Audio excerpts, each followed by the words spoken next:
Urdu point की videos देखने के लिए हमारा चैनल सब्सक्राइब कीजिए और बेल के आइकन पर क्लिक कीजिए ताकि आप हमारी तमाम आने वाली वीडियो से बाखबर रह सकें। अस्सलाम वालेकुम। प्रोग्राम ज़ाहिरी बातें के साथ मैं हूं आपका मेज़बान ज़ाहिर महमूद। ख़वातीनो हज़रात, नवंबर का महीना चल रहा है और इस दफ़ा हम अल्लामा इकबाल साहिब की 142वीं सालगिरह मना रहे हैं।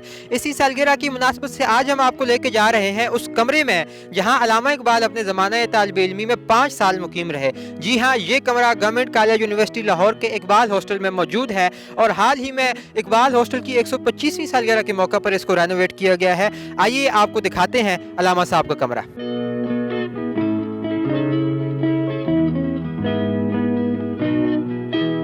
नाज़रीन, इस वक्त हम मौजूद हैं उस कमरे के बिल्कुल सामने जिस कमरे में अल्लामा साहब ने अपने ज़माने तालिब इल्मी में 5 साल क़याम किया। 1895 से लेकर 1900 तक अल्लामा इकबाल इस कमरे में मुकीम रहे और इस कमरे को रेनोवेट किया गया और इकबाल हॉस्टल की 125वीं सालगिरह के मौका पर इस कमरे का जो है वो बाकायदा तौर पर इफ्तिताह किया गया। आप मेरी ये दाएँ तरफ ये तख्ती देख सकते हैं जिस तख्ती पर वाइस चांसलर साहब के जो है वो हाथों से इस कमरे की रेनोवेशन का इफ्तिताह किया गया। आइए आपको दिखाते हैं इस कमरे में अल्लामा साहब की कई यादें जो है वो आवेज़ा की गई हैं और इस कमरे में रहने वाला जो तालिब इल्म है वो इस हॉस्टल का टॉपर होता है फर्स्ट ईयर में। हम उस बच्चे से भी बात करते हैं और जानते हैं कि उसके यहाँ पर रहते हुए क्या ख्यालात हैं।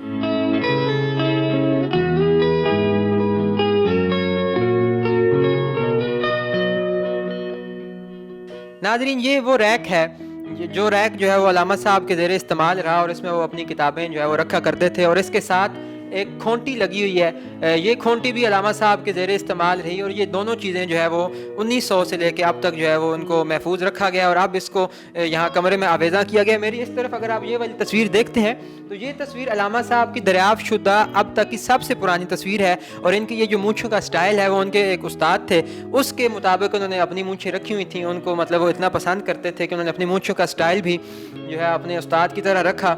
और ये वो तस्वीर है जिसमें अल्लामा साहब हुक्का पी रहे हैं। यहाँ मैं ये बात आपको बड़ी दिलचस्प बताता चलूँ कि अल्लामा साहब जब इस हॉस्टल में मुकीम थे तो उन्होंने यहाँ पर भी हुक्का रखा हुआ था और वो बाकायदा चारपाई पर बैठकर अपने साथ दोस्तों को बिठाकर जो है हुक्के की महफिल सजाते थे। ये वो तहरीर है जावेद के नाम जो अल्लामा साहब ने अपने हाथ से लिखी और वो वैसे ही जो है वो आर्काइव से लेकर उसका एक अक्स यहाँ पर आवेज़ा किया गया।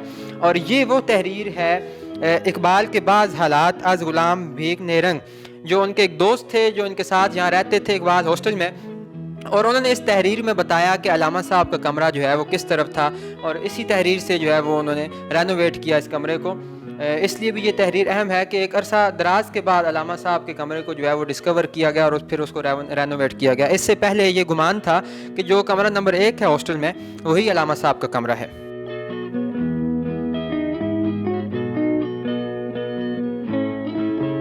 नाज़रीन, जब से ये कमरा रेनोवेट किया गया है यानी कि 125वीं सालगिरह पर 2016 में, तब से ये कमरा उस बच्चे को अलॉट किया जाता है जो फर्स्ट ईयर में हॉस्टल में रहने वाले तमाम बच्चों को टॉप करता है। इस वक्त हम उस बच्चे के साथ मौजूद हैं जो इस वक्त इस कमरे में रिहाइश पजीर है। आइए हम उनसे बात करते हैं और उनके ख्यालात जानते हैं। अस्सलाम वालेकुम जी। वालेकुम अस्सलाम। भाई, आपका नाम क्या है?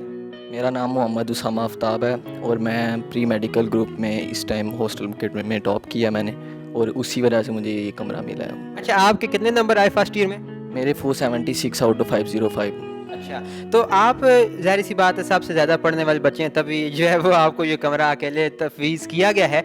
आप ये बताएं कि इस कमरे में रहते हुए कभी आपको महसूस हुआ या एहसास हुआ कि आप इकबाल के कमरे में रह रहे हैं, एक बड़ी शख्सियत थी और आपको भी उसका कुछ ना कुछ असर हो रहा हो? जी, ऐसे ही है। जब बंदा एक बड़ी शख्सियत के किसी भी ताल्लुक़ हो उस बंदे का तो फिर बंदा हमेशा उसके बारे में सोचता है। जब भी बंदा घर वालों को भी सबको प्राउड होता है, वो भी आगे बताते हैं कि हमारा बच्चा अल्लामा इकबाल के रूम में रह रहा है, तो वो सबके लिए एक बहुत प्राउड की बात होती है और हमारे लिए भी वो वैसे ही है। हमारे लिए बहुत सी फीलिंग्स हैं इस कमरे को लेके, तो हमें पढ़ाई के वक्त भी हमें फिर इसी तरह से। अच्छा, आप तो माशाल्लाह काफ़ी मतलब पढ़ने वाले हैं, हर वक्त ही तकरीबन पढ़ते रहते होंगे, तो इकबाल साहब का कमरा तो लोग बड़े जौक दर जौक देखने आते हैं और ख़ासकर नवंबर के दिनों में तो खसूसी तौर पे यहाँ पे जो है वो लोग आते जाते रहते हैं। तो क्या आपकी पढ़ाई डिस्टर्ब नहीं होती? जी, अब वो चलता रहता है, अब हम उनको रोक तो नहीं सकते। इस वजह से फिर सुबह टाइम मैं इस तरह करता हूँ कि अपने किसी दोस्त के रूम में चला जाता हूँ, तो विज़िटर जो उनसे आते हैं वो देख के चले जाते हैं। उसके बाद फिर मैं रात को जब स्टडी पीरियड होता है हमारा हॉस्टल में 9:30 11:30 और उसके बाद मैं सोता इधर ही हूँ, तो वो फिर اس والے تو رات کو آپ کو ڈر تو نہیں لگتا؟ نہیں، اب تو اکیلے رہنے کی عادت ہو گئی ہے، اب اس میں اتنا کوئی مسئلہ نہیں ہے۔ چلیں جی، ہماری آپ کے لیے نیک تمنائیں ہیں کہ آپ سیکنڈ ایئر میں بھی ٹاپ کریں اور اچھے مارکس لے کر جو ہیں وہ آپ جائیں۔ بہت شکریہ آپ کا، تھینک یو۔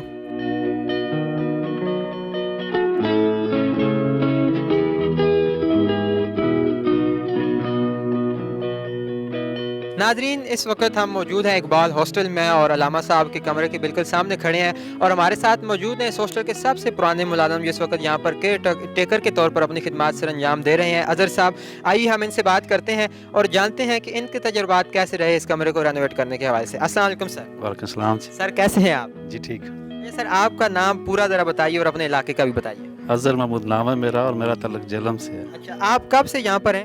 میں 2/10/1990 سے ہوں۔ اچھا، 1990 سے یہاں پر ہے، تو وہ تو بڑا پرانا زمانہ، اس وقت تو اتنا اس کمرے کو بھی جو ہے وہ ڈسکور نہیں کیا گیا تھا، تو اس وقت علامہ صاحب کا کمرہ کون سا تصور کیا جاتا تھا؟ علامہ صاحب کا کمرہ جو ہے وہ آثار قدیمہ کی پلیٹ لگی ہے سامنے، اچھا کمرہ نمبر 1 میں، اچھا، تو اسی کو سارے کمرہ سمجھتے تھے۔ تو وہاں کون رہتا تھا تب؟ وہاں کسی دور میں پریفیکٹ بھی رہے ہیں اور گیسٹ روم بھی استعمال ہوتا رہا ہے۔ اچھا، تو پھر آپ کو کیسے معلوم ہوا کہ نہیں وہ کمرہ نہیں ہے، یہ کمرہ ہے؟ یہ ڈاکٹر خالد سنجرانی صاحب نے ہی کسی کتاب میں پڑھا ہے، اور انہوں نے اپنے دوستوں کے ساتھ مشورے کے تحت یہ کیا ہے سارا۔ اچھا، کیا پوری ٹیم تھی؟ ڈاکٹر خورشید رضوی صاحب بھی تھے شاید ساتھ؟ 3 لوگ تھے، خورشید رضوی صاحب تھے اور صدیقی صاحب بھی تھے۔ اچھا، اور سنجرانی صاحب تھے۔ ہاں جی۔ اچھا، جب سے یہ کمرہ ڈسکور ہوا ہے میں نے یہ دیکھا ہے کہ یہاں پر جو لوگ علامہ صاحب کے چاہنے والے ہیں، پیار کرنے والے، وہ زیادہ آتے ہیں، تو آپ کا ان کے ساتھ کس طرح کا ایکسپیرینس رہا ہے؟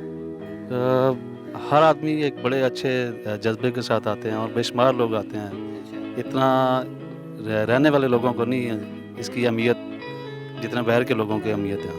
اچھا، آپ یہاں پہ سب سے پرانے ملازم ہیں، اب تو آپ ماشاء اللہ کیئر ٹیکر کے طور پہ سارے نظام جو ہیں وہ دیکھتے ہیں، تو آپ 1990 سے 2019 تک کس طرح کی تبدیلیاں آپ نے رونما ہوتی دیکھی اقبال ہاسٹل میں؟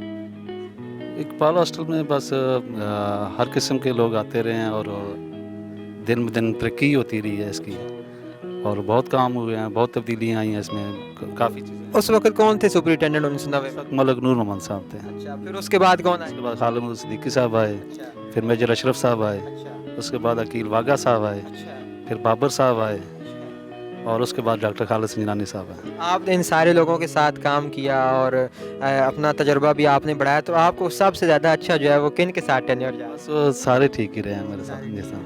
چلیں، تو جو بچے ہیں یہاں پر جن کی آپ شام کو حاضری بھی لگاتے ہیں، تو بچوں کے بیہیویئر کے حوالے سے آپ کا کیا تجربہ یا کیا کہنا ہے کہ وہ کس طرح 1990 سے لے کے اب تک ایک شفٹ سامنے آئی ہے، ایک پوری نسل ہی سمجھے چینج ہو گئی ہے؟ بس وہ ہر سیشن کا ایک اپنا انداز ہوتا ہے، دن بدن بچوں کے ذہن، ہر بچے کا اپنا ایک طریقہ کار ہے، اور ہر سیشن ہی تقریباً ملتا جلتا ہی ہوتا ہے۔ بہت شکریہ آپ کے وقت کا۔